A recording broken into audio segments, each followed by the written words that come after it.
Le 29 mai 1962, un fait divers secoue le monde médical. Suzanne et Jean-Noël Van de Poet, les parents belges d'une petite fille née sans bras et sans anus, à cause d'une absorption au cours de la grossesse de la thalidomide, décident de mettre fin au jour de la petite fille en lui donnant une dose mortelle de barbiturique.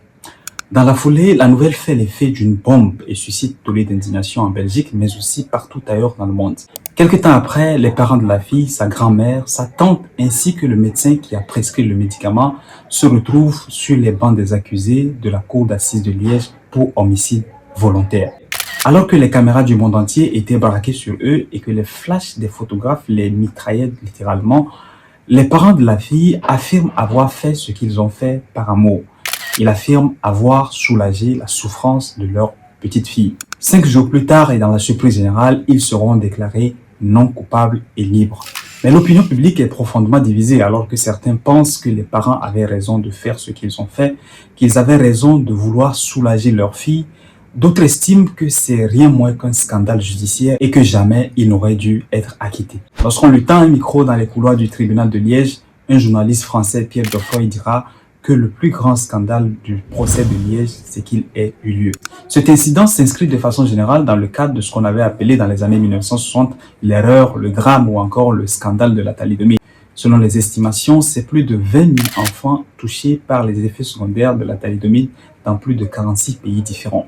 Plus d'un demi-siècle donc après cet incident, bien sûr, la poussière est retombée, mais certaines questions taraudent toujours l'esprit. D'abord, comment ce drame a-t-il pu se produire? Serait-ce par négligence? Et ensuite, quels sont les bouleversements profonds que cet incident a provoqué dans le monde médical, mais aussi au sein de l'opinion publique de façon générale? Ce que je vous propose aujourd'hui, c'est de faire le tour de ces questions pour tenter de comprendre les contours de cet incident qui a fait couler beaucoup d'encre, mais aussi, surtout, beaucoup de larmes dans plusieurs pays du monde entier.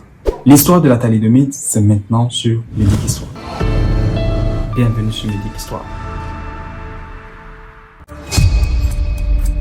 Nous sommes dans les années 1950, quelques années après la fin dévastatrice de la Deuxième Guerre mondiale. Certains événements liés à cette guerre, dont la bombe nucléaire larguée sur Hiroshima et Nagasaki par les États-Unis, ont provoqué un bouleversement profond au sein de l'ordre mondial établi jusque-là. Partout, dans tous les pays et sur tous les continents, le message est désormais clair, les choses ne seront plus jamais comme avant. C'est ainsi qu'une course à la recherche scientifique et à la technologie s'engage de façon effrénée. L'objectif est clair, il faut montrer ses muscles si on veut se faire respecter et asseoir son influence.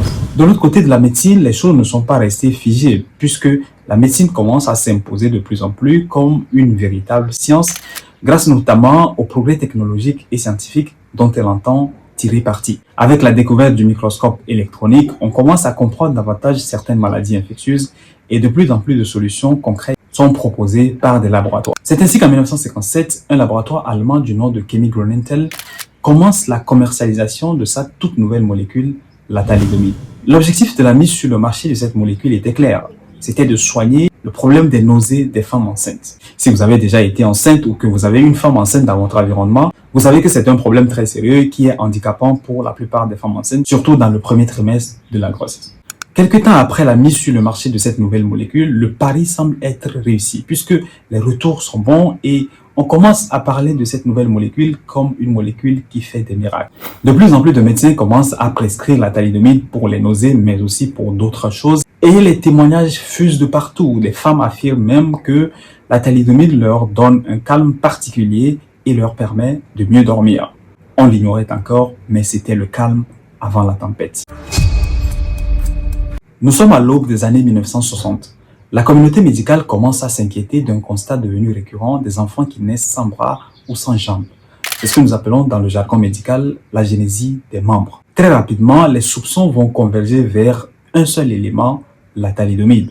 Vous vous rappelez cette molécule miracle mise sur le marché quelques années plus tôt. Le constat est là, l'hypothèse est formulée, mais en science, il faut prouver. C'est ainsi qu'en 1961, le docteur Lenz, un médecin pédiatre et généticien allemand, réussit à établir pour la première fois le lien possible entre la thalidomide et les malformations. Devant la résistance du laboratoire, quelques temps après, un médecin dans une maternité écossaise particulièrement obsédée par la thalidomide réussit à prouver que sur 10 femmes qui avaient accouché des enfants malformés, 9 avaient pris la thalidomide. Cette étude associée à d'autres études, l'étau se serre désormais et on est obligé d'affirmer que la thalidomide est responsable des malformations, du moins lorsqu'on la prend pendant la grossesse. Peu de temps après, grâce à la pression de la communauté scientifique et au pouvoir public, la thalidomide sera retirée du marché dans plusieurs pays. Mais visiblement, c'était trop tard. Tollé d'indignation, couverture médiatique extravagante ou encore procès ça et là, l'incident de la thalidomide était devenu le fait divers dans les années 1960. Vous l'avez compris, dans un monde où la médecine entendait tirer parti des progrès scientifiques et technologiques pour son rendez-vous pris avec son futur, les choses prennent une toute autre tournure. Mais dans ce brouhaha, le laboratoire Chemi Grünenthal choisit le silence. Plus tard seulement en 2012, un cadre du laboratoire, dans un hommage rendu aux victimes, justifie le silence de la société en ces mots. Nous demandons à ce que vous considériez notre silence comme étant un signe du choc que votre destin nous a causé.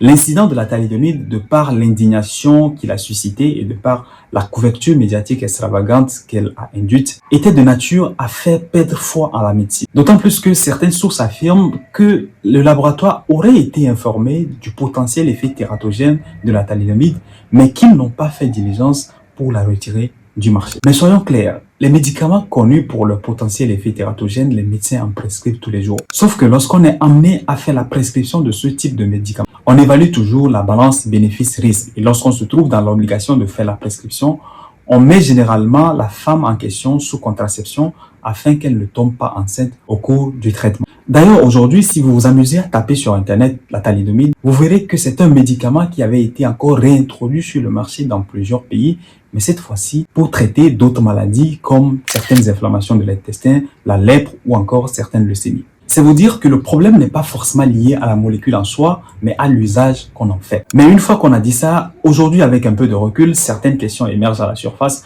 et on ne peut pas faire semblant de les ignorer. On ne peut pas faire semblant comme si ces événements malheureux n'avaient jamais existé. Dans la foulée de l'incident de la thalidomide, certaines questions ont inondé le débat public ainsi que le monde scientifique. D'abord, la question de la qualification de ces événements.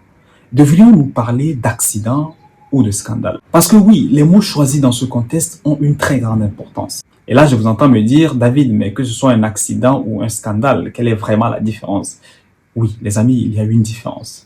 Lorsqu'on affirme que c'est un accident, c'est dire que on n'avait peut-être pas les moyens à l'époque de savoir ce qui allait se passer par la suite. C'est dire que en science, lorsqu'on embarque sur le chemin du progrès, il faut être prêt à essuyer le revers. Mais lorsqu'on affirme que c'est un scandale, c'est dire que on avait la possibilité de savoir, peut-être même la possibilité de l'éviter, mais que par négligence, et retenez bien ce mot, par négligence, on a choisi de ne rien faire. Là-dessus, à l'époque, les avis étaient naturellement divergents parce que dans le monde médiatique, on parlait beaucoup plus de drames et de scandales. Par exemple, un journaliste français, Roger Louis, parlera de l'incident de la thalidomide sous l'angle d'un drame.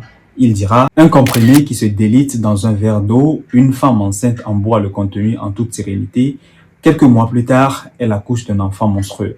Le début d'un drame, c'est toujours banal. Celui de la thalidomide n'échappe pas à la règle. » Mais dans le monde scientifique, on est beaucoup plus nuancé. Par exemple, les professeurs Halpern et Volkinger diront par la suite dans une interview, et je les cite, « Nous ne savons pas encore comment une molécule chimique produit dans l'organisme de l'effet. Et c'est là la raison pour laquelle les accidents de ce genre sont susceptibles de se produire. La justice et la notion de culpabilité n'appartiennent pas au monde de la science. » Et figurez-vous que même le docteur Lenz, vous vous rappelez du pédiatre allemand qui était le premier lanceur d'alerte, il dira par la suite, « Moi, je n'accuse pas une firme, j'accuse un médicament. » La deuxième question que l'incident de la thalidomide suscite, c'est la question de l'euthanasie, qui en soi est une question philosophique complexe avec des ramifications multiples.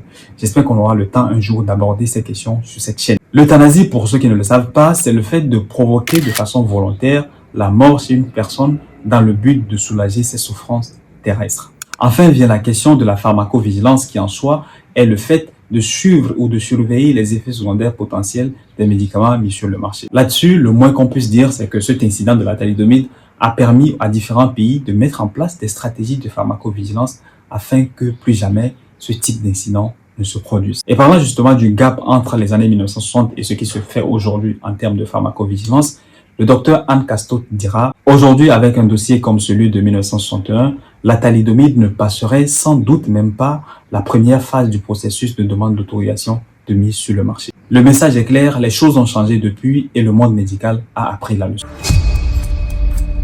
De tout temps, l'humanité a toujours cherché des solutions aux problèmes de santé. Le propre de la médecine, c'est d'être en perpétuel mouvement, toujours à la recherche de nouvelles solutions. Mais en médecine, il y a un problème. En médecine, lorsqu'on se trompe même dans les solutions proposées, les choses peuvent avoir des conséquences fatales. Et souvent, ce sont des familles entières, des enfants ou encore des peuples entiers qui paient le prix fort. L'incident de la thalidomide, c'est bien évidemment un cas d'école qui nous enseigne de l'humilité. Et si on en parle aujourd'hui, plus d'un demi-siècle après ces incidents, c'est dire que malgré notre niveau d'expertise aujourd'hui en sciences, on sait qu'on peut toujours se tromper. La bonne nouvelle, c'est ce qui nous rend humbles. Je suis le docteur David et ici je te raconte des histoires en lien avec la médecine et avec les acteurs qui font bouger ce secteur. Si ça te parle, tu peux t'abonner et suivre l'aventure.